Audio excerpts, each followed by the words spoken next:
வணக்கம். நான் உங்கள் கல்லிடைக்குறிச்சி முருகன். அதாவது எல்லா பக்கமும் அப்படித்தான் இருக்குது வாழ்க்கையில். எங்கே என்ன எப்போ எப்படி நடக்குன்னே சொல்ல முடியாது. ஒன்று மட்டும் தெளிவாக தெரிஞ்சுக்கிடுங்க, வாழ்க்கையில் தன்னம்பிக்கையோடு இருந்தால் மட்டும்தான் ஜெயிக்க முடியும். ஏன்னா இங்கே நடக்கிறது பூராமே அப்படித்தான் இருக்குது. ஒருத்தனை நம்ப முடியல. சோசியல் மீடியாவில் மக்களுக்கு, அதாவது மக்களின் குரலாக ஒழிக்கக்கூடியது தான் மீடியா. ஆனால் அங்கேயே அதுலேயே கார்பரேட்டாக ஆகிட்ட. எந்த மீடியாலேயும் ஒரு நீதி நேர்மை நியாயமே இல்லையே, மக்கள் நலனே இல்லையே.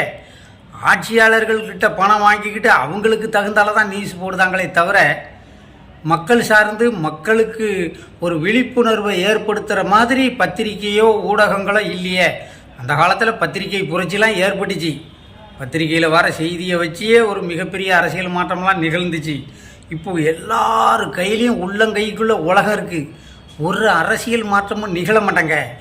நாடு எதை நோக்கி போய்கிட்டு இருக்குன்னே தெரியலையே ஐயா. சே சே சே சே சே சி